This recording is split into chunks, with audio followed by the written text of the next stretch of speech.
Hi friends, ഞാനിപ്പോൾ പ്രഭാ റെസിഡൻസിൽ എത്തിയിട്ടുണ്ട് കേട്ടോ. ഈ ഒരു ഹോട്ടലിലാണ് ഞങ്ങൾ സ്റ്റേ ചെയ്യാൻ വന്നത്. ഈ ഒരു വീഡിയോ നിങ്ങൾക്ക് മനസ്സിലാവണമെങ്കിൽ ഈ വീഡിയോൻ്റെ പാർട്ട് 1 ഉണ്ട്, അതൊന്ന് കണ്ടാലേ ഈ വീഡിയോ നിങ്ങൾക്ക് മനസ്സിലാവുള്ളൂ. ഓക്കെ, ഇതാണ് പ്രഭാ റെസിഡൻസ്. ഇത് തെക്കേ നടയിലെ പോലീസ് സ്റ്റേഷൻ്റെ ഓപ്പോസിറ്റ് ആയിട്ടാണ് ഈ ഒരു ഹോട്ടൽ വരുന്നത്.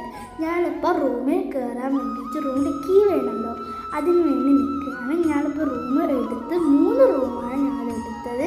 ഇതാണ് 1ാമത്തെ റൂം, അത് എന്ന് വെച്ചാൽ എൻ്റെ റൂം. ഈ എല്ലാ 3 റൂമും നല്ല നീറ്റ് ആൻഡ് ക്വാളിറ്റി ആയിട്ടാണ് ഉള്ളത്. ബാത്റൂമും മിററും ടിവിയും ബെഡും ഒക്കെ നല്ല ഭംഗിയുണ്ട്. എനിക്ക് നല്ല ഇഷ്ടപ്പെട്ടു റൂം.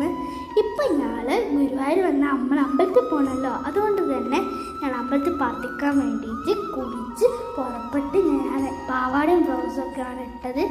ഞാൻ അമ്പലത്തിൽ കയറുന്നുണ്ട്. ഞാൻ ഉള്ളിൽ കയറുന്നില്ല, പുറത്തുനിന്ന് കൃഷ്ണനെ തൊഴുതിച്ചാണ് പോകുന്നത്. ഇതാണ് എൻ്റെ അത്ത. ഞാനും ഏട്ടനും അനിയത്തിയും കൈ പിടിച്ചാണ് നടക്കുന്നത്. ഇതാണ് എൻ്റെ അച്ഛനും അച്ഛമ്മയും. അച്ഛമ്മേനെയും സോപ്പിട്ടിട്ടാണ് ഞാൻ ടോയ്സ് വാങ്ങാറ്. ഈ ഒരു സ്റ്റേജ്, ഗുരുവായൂർ സ്റ്റേജ് അറിയില്ലേ, ഈ ഒരു സ്റ്റേജിൽ ഞാൻ ഡാൻസ് കളിച്ചിട്ടുണ്ട്. ആ വീഡിയോ പുറകെ വരുന്നുണ്ട് കേട്ടോ. എനിക്ക് എല്ലാവർക്കും നല്ല വിശപ്പുണ്ടായിരുന്നു. അതുകൊണ്ട് തന്നെ ഞാൻ കുറേ റെസ്റ്റോറൻറ്റ് നോക്കി, ഒരു റെസ്റ്റോറൻറ്റ് കിട്ടി. അങ്ങനെ ഞാൻ റെസ്റ്റോറൻറ്റ് കയറി ഫുഡ് കഴിക്കാൻ നിൽക്കുമ്പോൾ അവിടുന്ന് അച്ഛമ്മയും ആമിയും ഒരു സീറ്റിലാണ് ഇരിക്കുന്നത്.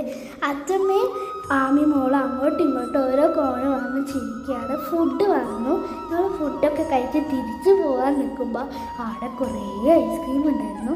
അച്ഛന് സോപ്പിട്ട് ഞങ്ങൾ 3 മാംഗോ ബാറും ഏട്ടന് ഡൈക്കോക്ക് വേണമെന്ന് പറഞ്ഞ് ഏട്ടന് ഡൈക്കോക്കും വാങ്ങിക്കൊടുത്തു. ഇപ്പം ഞങ്ങൾ എന്തിനാണ് ഇങ്ങോട്ട് പിന്നെയും വന്നതെന്ന് വെച്ച് കഴിഞ്ഞാൽ ടോയ്സ് വാങ്ങാനാണ് കേട്ടോ. ഞങ്ങൾ അച്ഛനും അച്ഛമ്മയും പറഞ്ഞു എല്ലാവർക്കും ഓരോ ടോയ്സ് എടുക്കാൻ പറ്റുമെന്ന്. ഞങ്ങൾ എല്ലാവരും ഓരോ ടോയ്സ് എടുത്തു. ആമി എടുത്തത്, അനിയത്തി എടുത്തത് ഒരു മുയൽക്കുട്ടീനെയാണ്. അതിന് കുറേ നേരം താഴെ വെച്ച് ബമ്മൊന്ന് കളിക്കുന്നുണ്ടായിരുന്നു. ഏട്ടൻ വാങ്ങിയില്ല, ഏട്ടന് വെച്ച് ഒന്നും ഉണ്ടായിരുന്നില്ല. ഏട്ടൻ പോകുമ്പോൾ ഏട്ടന് അച്ഛൻ മീഷോയിൽ വാങ്ങിക്കൊടുക്കുമെന്ന് പറഞ്ഞു. ഇപ്പം ഞങ്ങൾ ഈ ഒരു ഡാൻസ് സ്റ്റേജിൽ അതിൻ്റെ താഴെ കൂടെ പോകുമ്പോൾ കുറേ ചേച്ചിമാരെ ഡാൻസൊക്കെ കളിക്കാൻ പോകുന്നവരൊക്കെ ഇത് അവിടെ താഴെ ഉണ്ടായിരുന്നു.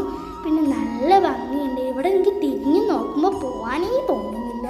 അപ്പോൾ അച്ഛൻ പറഞ്ഞു നമുക്ക് നാളെ ഇനിയും വരാമെന്ന്. ഈ മരപ്രഭുവിനെ കണ്ടിട്ട് എനിക്ക് മതിയാവുന്നില്ല കേട്ടോ. ഇനിയിപ്പോൾ രാത്രിയാണ്, ഞങ്ങൾക്ക് റൂമിൽ പോകണം. ഇതിൻ്റെ പാർട്ടി പോലെ വരുന്നുണ്ട്.